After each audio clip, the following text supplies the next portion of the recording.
Hello friends, আজকে আমি চলে এসেছি the statue of unity, the world tallest statue of unity.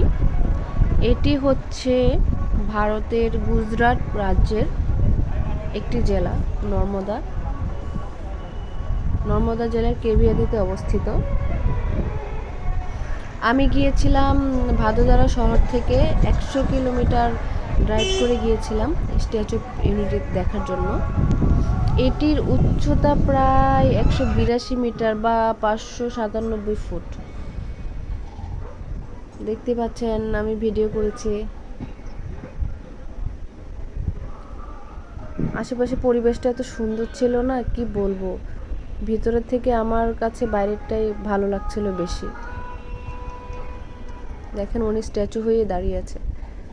এ হচ্ছে স্ট্যাচু অফ ইউনিটি। ওনার নাম হচ্ছে সর্দার বল্লভভাই পাটেল। ওনার স্মরণে এই বিশাল মূর্তিটি তৈরি করা হয়েছে। এখন আমি চলে যাব ওনাকে দেখার জন্য। তো আমি অলমোস্ট চলে এসেছি উপরে সিঁড়ি করে। এটা হচ্ছে সর্দার বল্লভভাই পাটেলের জুতো। বিশ্বের সবচেয়ে বড় মূর্তি হচ্ছে এটা। দেখেন আমি জুতার এক পাশ থেকে আরেক পাশ দেখতে পাচ্ছি না। এটার জন্য কতটা রাস্তা আমাকে হেঁটে যেতে হচ্ছে।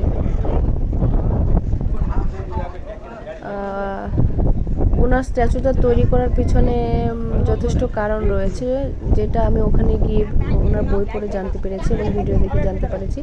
ওনার নাম হচ্ছে সর্দার বল্লভভাই পাটেল। উনি ছিলেন ভারতীয় রাজনীতিবিদ এবং স্বাধীনতা কর্মী এবং ভারতের উপপ্রধানমন্ত্রী এবং স্বরাষ্ট্রমন্ত্রী ছিলেন। জানা যায় যে রাজনৈতিক একীকরণের জন্য গুরুত্বপূর্ণ ভূমিকা পালন করেছিলেন বলেই ওনাকে সবাই এত স্মরণে রেখেছে এবং তার স্মরণে একটি বিশাল মূর্তি তৈরি করেছে, যেটা হচ্ছে দি ওয়ার্ল্ড টলেস্ট স্ট্যাচু হিসেবে পরিচিত, দি স্ট্যাচু অফ ইউনিটি। এটা ডিজাইন করেছেন রামবীর সুতার। কি সুন্দর কালার, গ্রে একটা কালার, মানে এত ভালো লাগছিল না। এটা কনক্রিট, ইস্পাত, ব্রোঞ্জ ইত্যাদি দিয়ে তৈরি।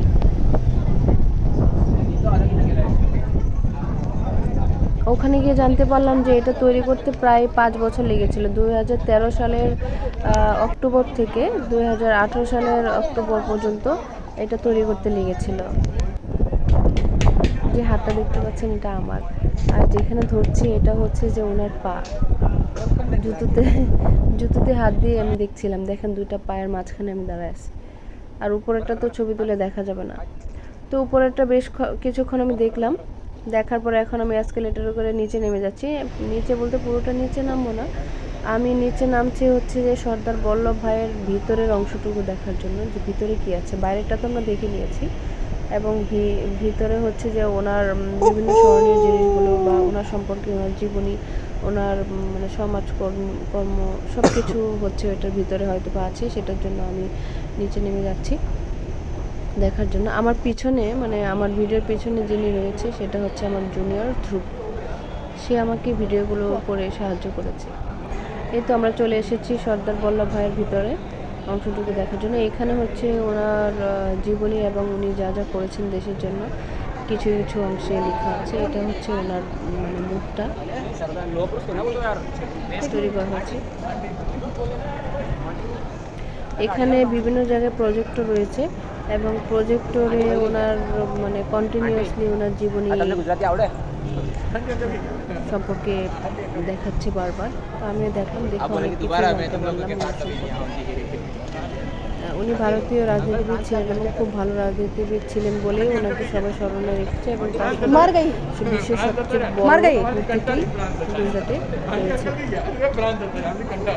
আপনারা যারা স্ট্যাচু অফ লিবার্টি দেখার জন্য পাগল হয়ে যান, আমেরিকায় যাওয়ার জন্য পাগল হয়ে যান, স্ট্যাচু অফ লিবার্টির সামনে ছবি তোলার জন্য পাগল হয়ে যান, আপনাদের সবাইকে বলবো আমেরিকা যেতে না পারলেও অন্তত পক্ষে ভারতের গুজরাটে গিয়েও স্ট্যাচু অফ ইউনিটির সামনে ছবি তুলে আসবেন বা একটু দেখে আসবেন, ওনার সম্পর্কে জেনে আসবেন। ওনার সম্পর্কে মানে রাজনীতিবিদ সম্পর্কে তো আমরা অনেক কিছু ভেবে নিই, আসলে সেটা না।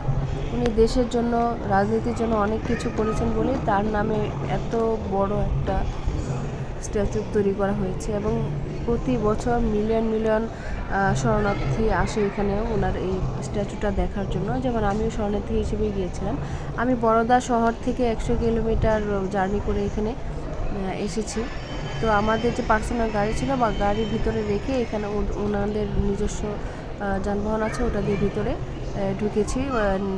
এখানে যারা ভারতীয় নাগরিক তাদের জন্য টিকিট সম্ভবত 250 করে, আর আমরা যারা ফরেন আমাদের জন্য টিকিট রয়েছিল 2000 টাকা করে। এখানে যেগুলো দেখতে পাচ্ছেন এখানে হচ্ছে সর্দার বল্লভভাই প্যাটেলের ইউনিটির পাশেই হচ্ছে যে একটা পশু পাখিদের একটা চিড়িয়াখানার মতো রয়েছে।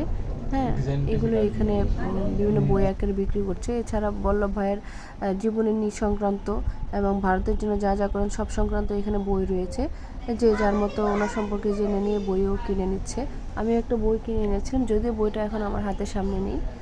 এটা হচ্ছে যে ওনার যে পায়ের নিচে যে অংশটুকু, এই অংশটুকুতে দাঁড়িয়ে সবাই বাইরের সিনগুলো আর কি দেখছে। তো বন্ধুরা, সবাই কমেন্ট করে জানাবেন আমার ভিডিওটি কেমন লেগেছে। এরপরে আরও কিছু সুন্দর ভিডিও নিয়ে আপনাদের সামনে হাজির হব।